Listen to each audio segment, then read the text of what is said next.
Hello guys, welcome back to the Crouching Tiger, Hidden Dragon podcast. My name is Michael and today we're talking about some fights. We're going to break down the knockout of Marlon Moraes, the head kick knockout of Marlon Moraes, and then, because it's a quick fight so we get done with this pretty quick, then we're going to talk about UFC 225 prelims, the undercard. We're going to talk about Alistair Overeem versus Curtis Blayeds. Then we're going to talk about Claudia Gadelha versus Carla Esparza. And last fight, the third fight of the prelims that I want to talk about, Ricardo Lamas versus Mirsad bektic. So let's just get right into it. Jimmy Rivera versus Marlon Moraes. Just a couple of words before I get into the recap breakdown, just of what I thought before the event. Because it was a 30-second knockout and I kind of called it the way it could have ended. So Jimmy is a good counter striker and he counters in combinations, and that makes him that much dangerous.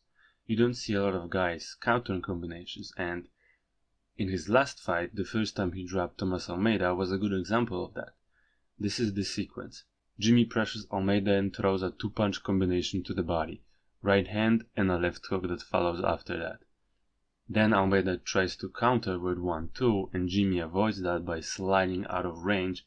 Then he comes back with a jab to measure the range, and then a right hand that follows with a left hook. And that drops Almeida. Actually, it was a sequence where both guys exchanged left hooks, but Almeida was backed up against the cage and his left hook had less power than Rivera, so that just shows you how he's capable of anticipating a counter and then countering that with a combination of his own. And the combinations he throws are off of the counter. And he rarely throws a single punch. So he's gonna find your chin with the third or fourth punch that he throws. And that's what's really dangerous about combinations. They manipulate your defense responses. It doesn't matter that you block the first or the second punch, because you might think that's the end of your opponent's attack and you don't anticipate any more punches and you lower your guard. Or if a fighter is mixing up the target of his punches like Rivera does with body and head combinations, that lowers your opponent's guard and exposes the head. Or in reverse, makes your opponent expose the body by covering up his head. Also, his commitment to punching the body is really something to enjoy with both of his hands. Moraes is a good leg kicker, but I thought that he would need to be careful about throwing his leg kicks in this fight, because Rivera is good at countering leg kicks. Every time his opponents try to leg kick him, he's countering, and when he gets his timing right on those counters, it's very hard not to get punched by him. Thomas Almeida, who's a very good leg kicker and a good kicker in general, was having some real trouble kicking Rivera's legs, and he was eating clean right hands for attempting it.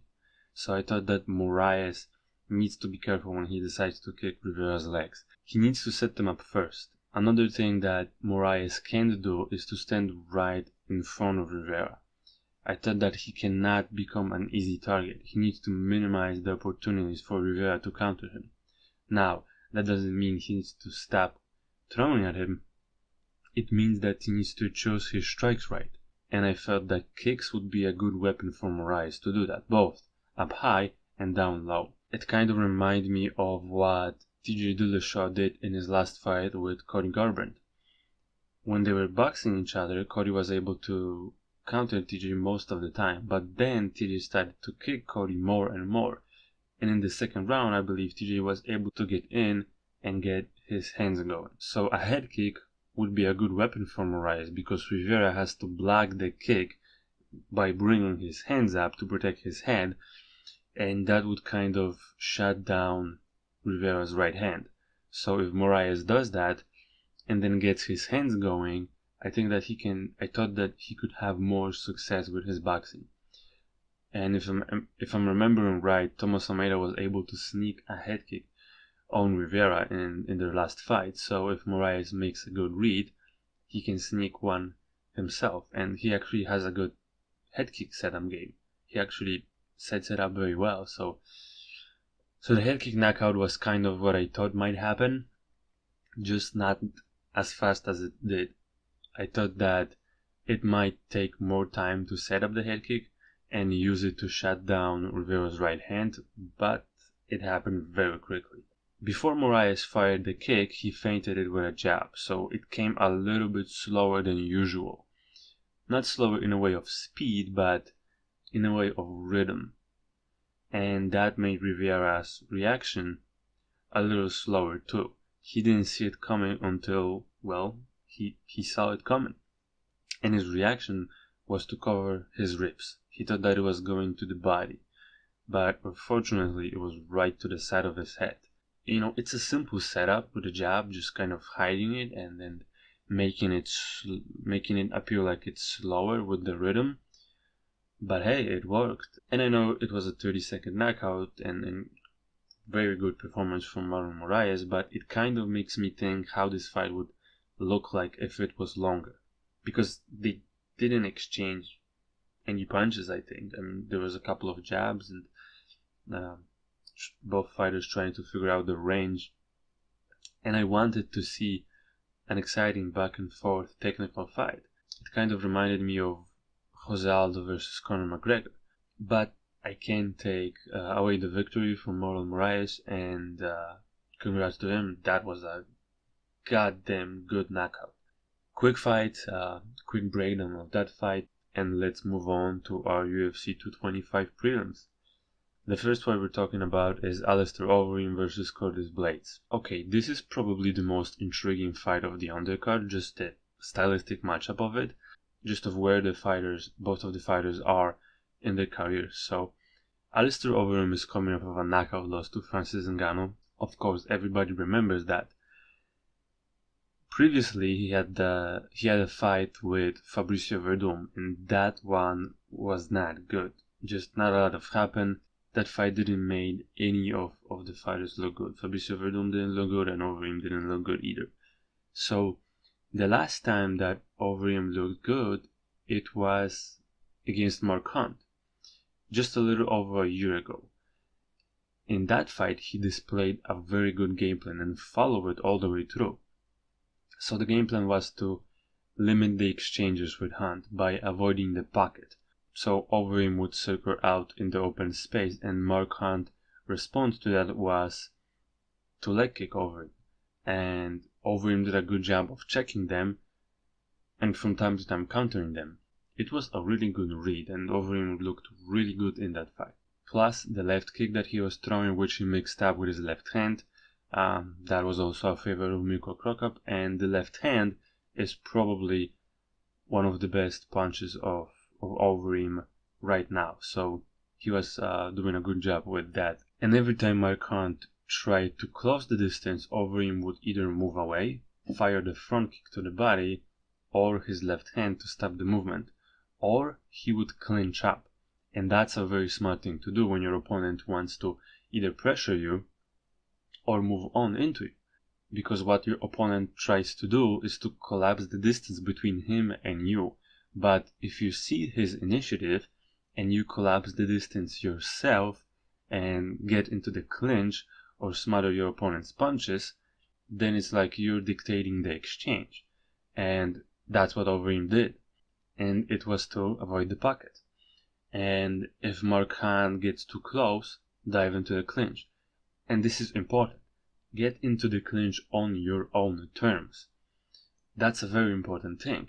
He did it on his own terms. He chose his underhooks, he created a space for his knees, which was the way he knocked Mark Hunt out. And I think that he will want to do a similar thing here against Blayeds. Not exactly because of the pocket punching, but because of the takedown.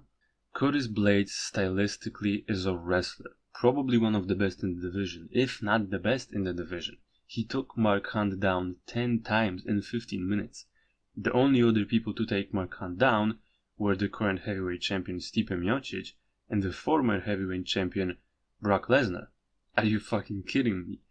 That's crazy. And Blayeds took Mark Hunt down 10 times. That's more than either of the former champion Brock Lesnar or current champ Stipe Miocic. And Mark Hunt is not easy to take down. So that really says something about the wrestling of Curtis Blayeds. In that fight, his performance was really impressive. And he also faced adversity in that fight. He was hurt bad and still managed to recover and take over the fight. And because of that, I think that you cannot underestimate or overlook Curtis Blayeds in this fight. And he's the only one that wasn't knocked out by Francis Ngannou. It was a TKO stoppage caused by a swollen eye. So he also has a very durable chin. And if you compare the fight that both guys had against Mark Hunt, I think that Hunt looked better in the Curtis Blaydes fight than he looked when he fought Overeem. Obviously, he managed to hurt Blaydes, but just the way he looked was different.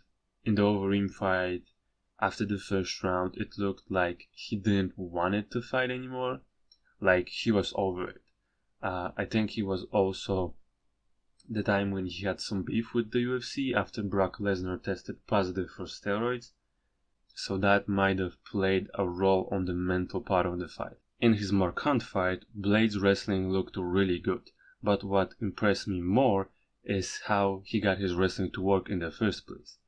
I liked that he threw a lot of volume out there, but that was what got him in trouble. When Mark Hunt started to get what he was doing, he started to read him, and then he countered him, which was the moment in the fight where Blaydes got in the most trouble.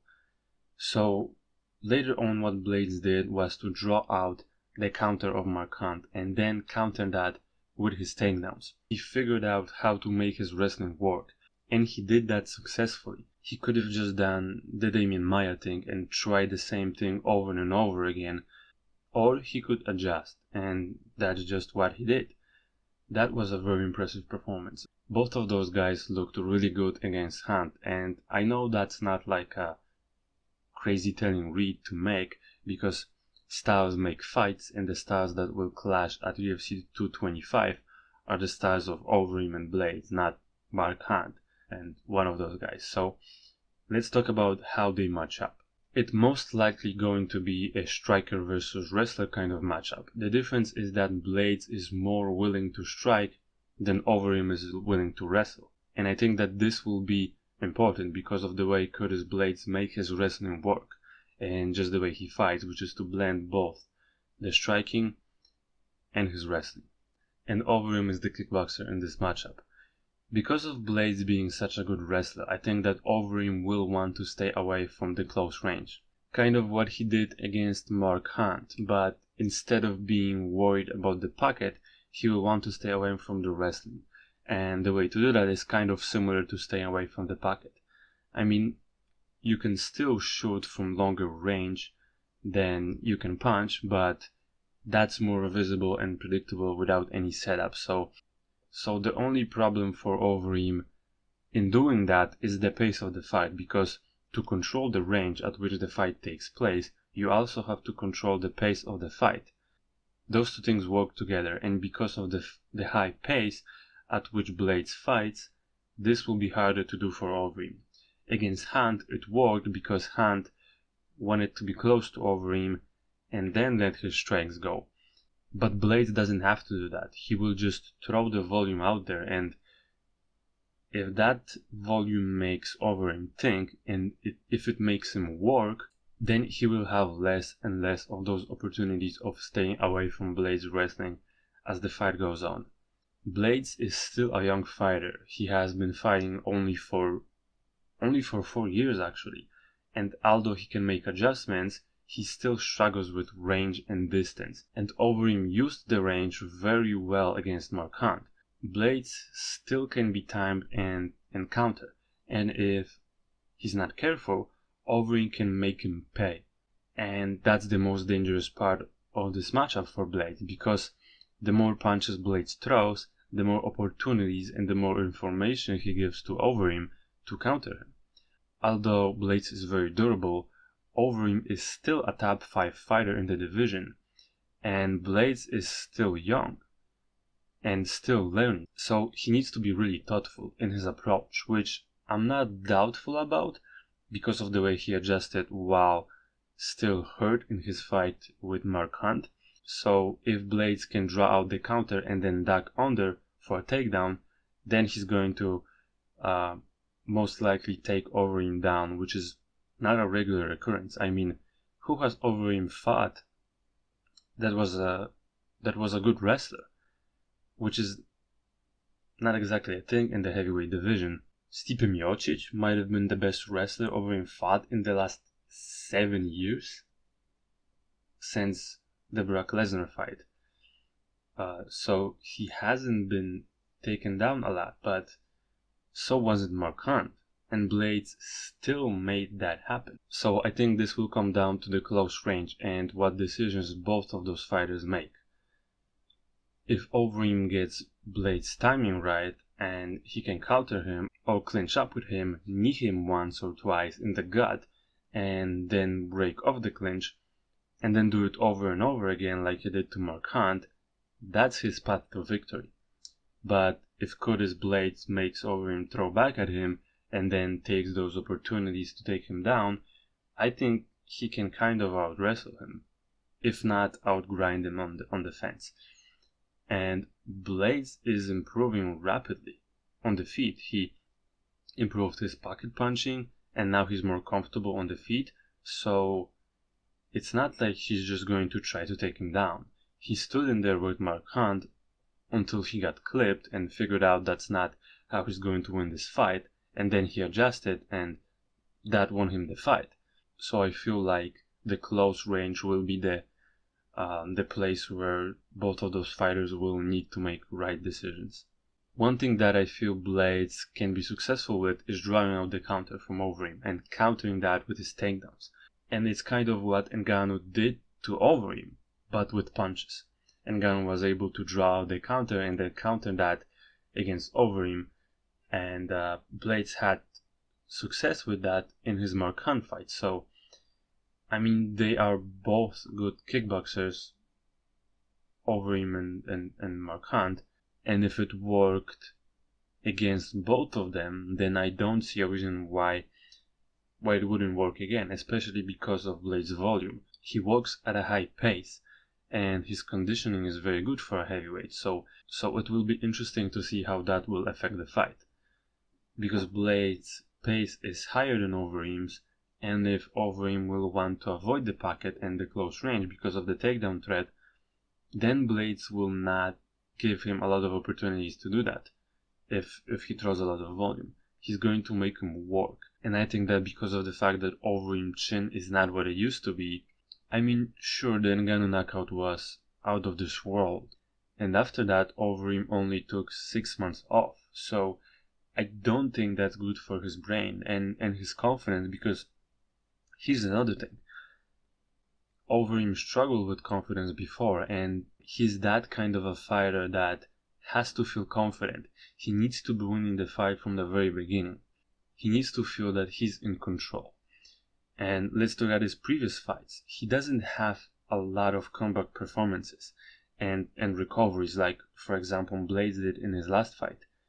And when Overeem fought Stipe Miocic, when the fight wasn't going his way, he just turned his back and tried to escape to the open space. I mean, it's not only technically stupid, but the only reason to turn your back would be to limp out of a takedown. So it's not only a sign of a technical error, of a tactical error, but also a sign of not being confident. And I think that in that fight, shit wasn't going his way, and that's how he reacted to get some initiative back. So when he fights Blaydes, and if his confidence is not there, then he will be put in positions where he's not comfortable. And then if he reacts poorly, he will be in trouble. I think that Blaydes is durable enough and conditioned enough and a good enough of a wrestler to make that work. Now, I'm not exactly sure if he can outright out-wrestle Overeem, but if somebody's going to do that, it might just be him. Therefore, now I'm not exactly sure if he can just out-wrestle Overeem, but if somebody's going to do that, it might just be him. Therefore, I pick Curtis Blaydes by unanimous decision. Okay, let's move into our next fight. Carla Esparza, the former champion, and the former title contender Claudia Gadelha. Both of these ladies lost to Joanna Jędrzejczyk.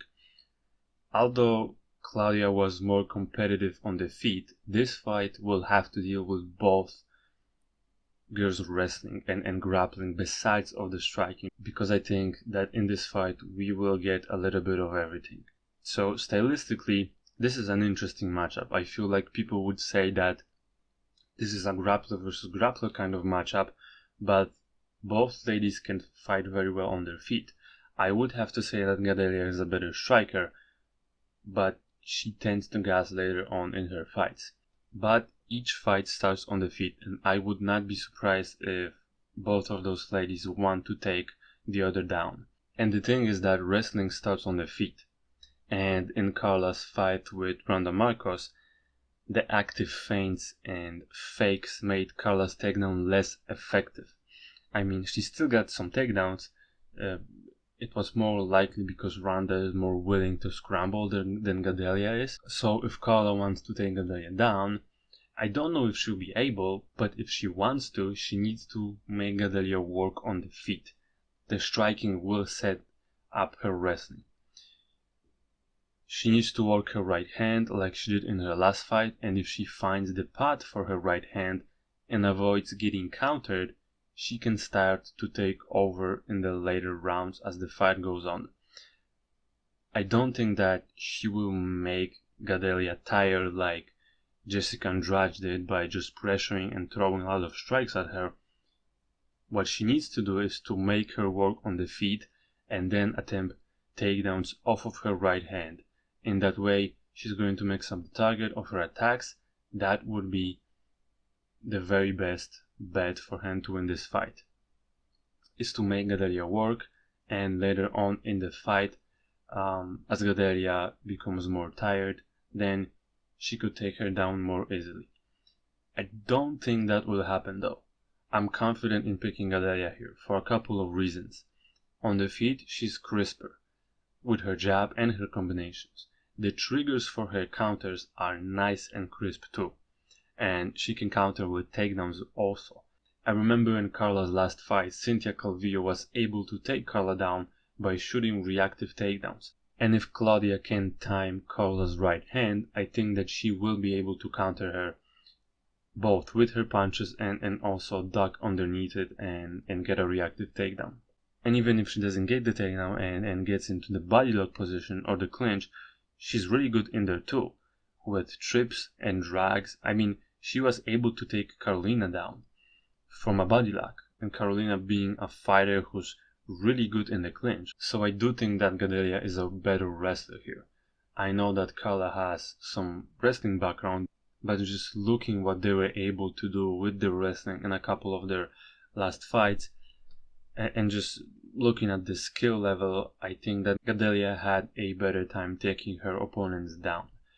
I also feel like she will be the stronger fighter, so if it gets into the clinch or a body lock for Gadelha, she can also take it to the ground from.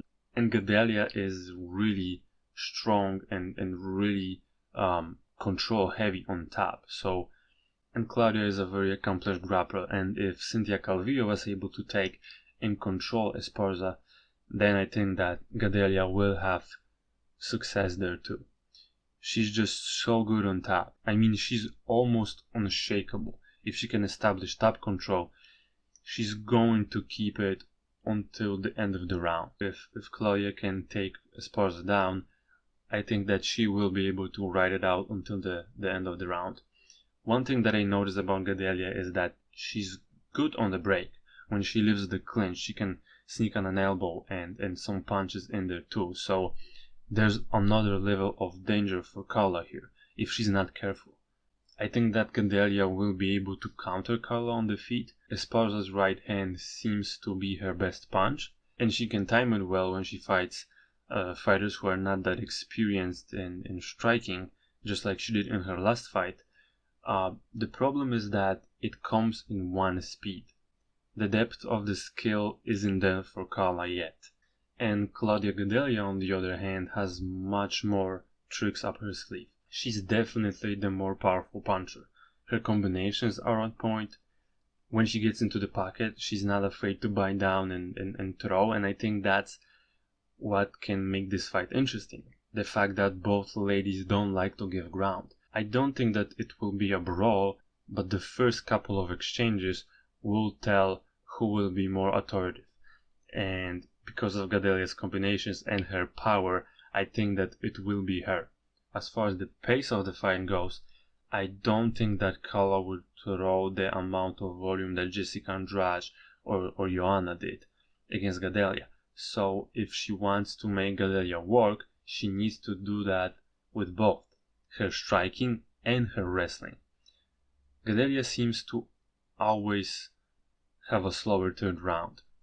So if there's an opportunity to turn this fight around, is to make sure that she slows down even more.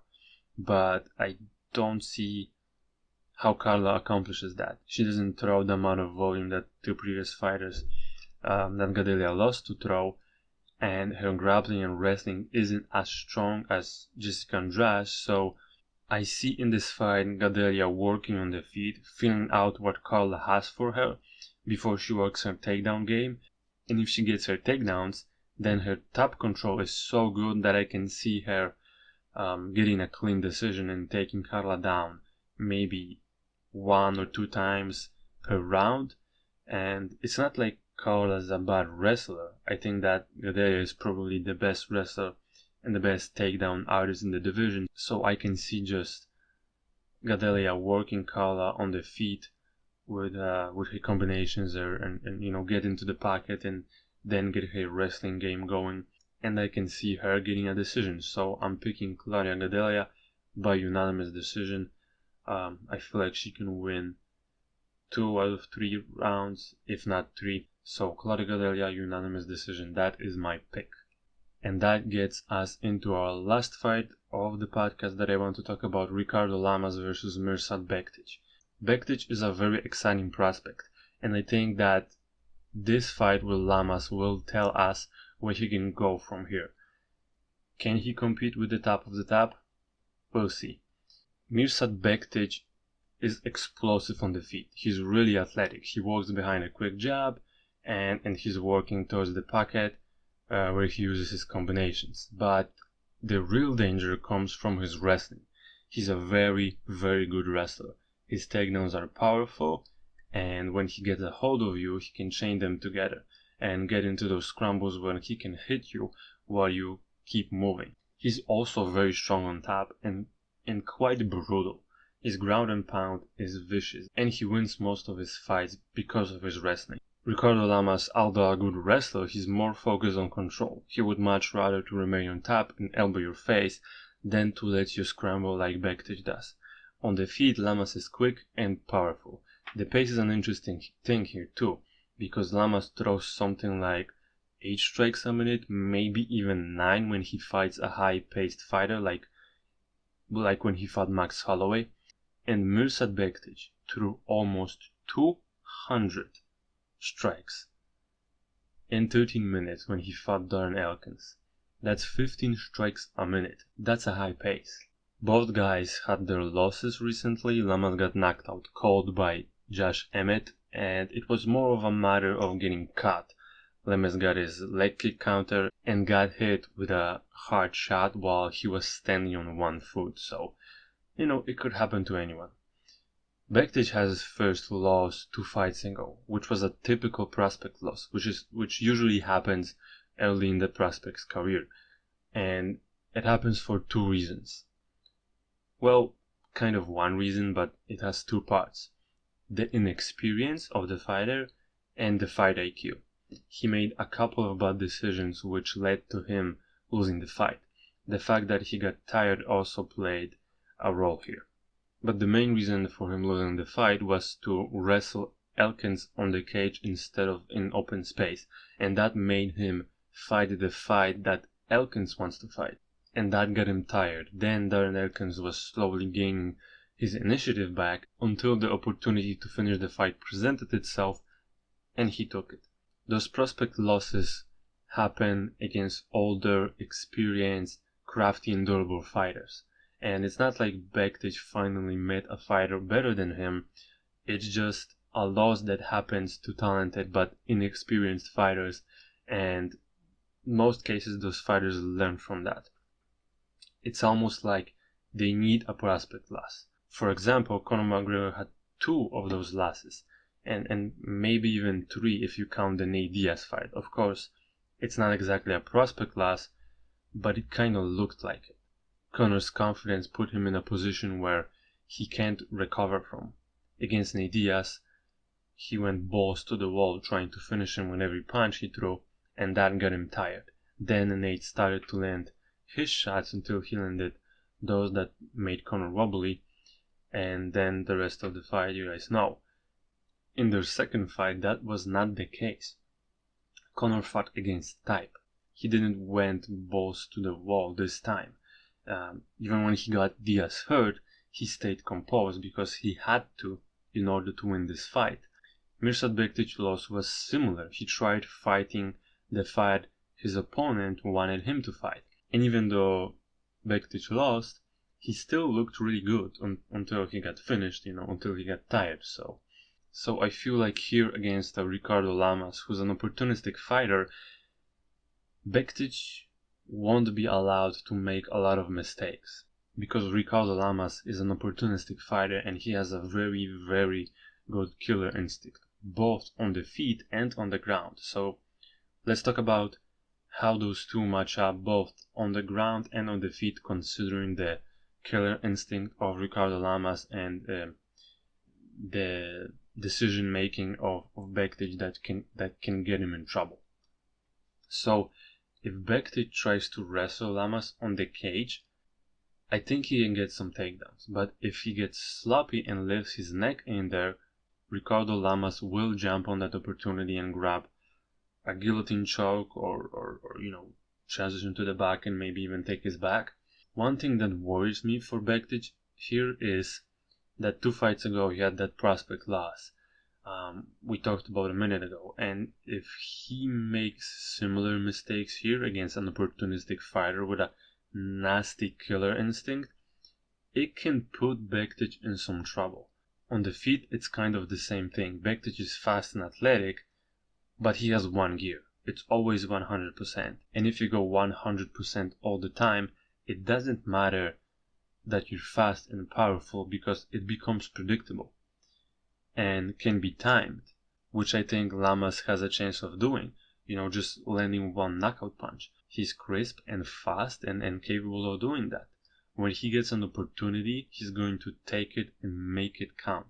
I know that Bektic already had his prospect loss, and I'm sure that he learned from that, but the main point I want to stress here is that those prospect losses happen when you give your more experienced opponent an opportunity to finish you, and I think that here against a good opportunistic finisher, Bektic cannot give him those opportunities, because Lamas will take them and there will be consequences.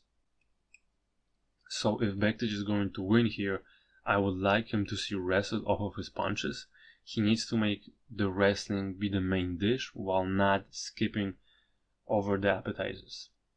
He needs his strikes to set up his wrestling in order to avoid the spaces where he can get caught either in a choke or a punch. Like, I could see Bektic not setting up his takedown because he thinks he's just a better wrestler than Lamas, which he probably is, but he needs to set it up first. I can see him shooting a poorly set up takedown, and I can see Lamas countering that with an uppercut and rocking Bektic, then getting on top and assaulting him with elbows and punches, kind of reminding you what he did to Eric Koch. So the wrestling needs to be congruent with his striking. And then when he gets Lamas on the cage, because I suspect that's where the fight will go after Bektic pressures, he's quite aggressive. And then from the cage positions with a takedown already attempted, going to work and chaining his takedowns. Then letting Lamas move and then taking him down again, kind of outgrinding him like he usually does. And if he does that, then I could see Bektic winning a decision.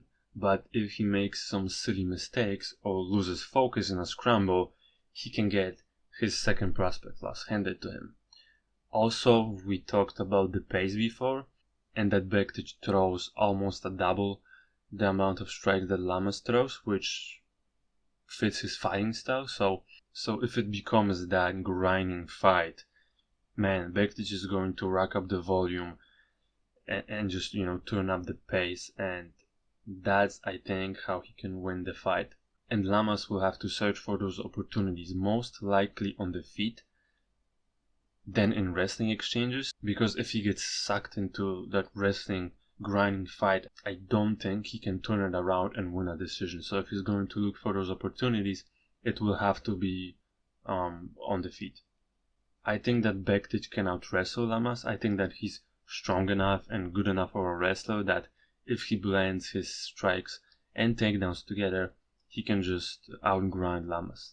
But there's also a chance that Lamas catches Bektic with a punch or in a submission in some of the wrestling transitions and finishes him. That's also possible. But I think I'll go with Bektic here. I think that the pace and the wrestling will be too much for Lamas. Also, Lamas got knocked out in his last fight, which I don't think he was. I mean, the last fight that he was knocked out was when he fought Chad Mendes. So I don't know how he's going to react to that. So I'll just go with Bektic and let's see what happens. I think that the wrestling, the pace, might be just too much for Lamas here. I picked Bektic by unanimous decision. So that's it for the podcast, guys. I hope you enjoyed me talking about those 4 fights, breaking them down, and I appreciate you listening to this. I hope you have a great day and talk to you soon.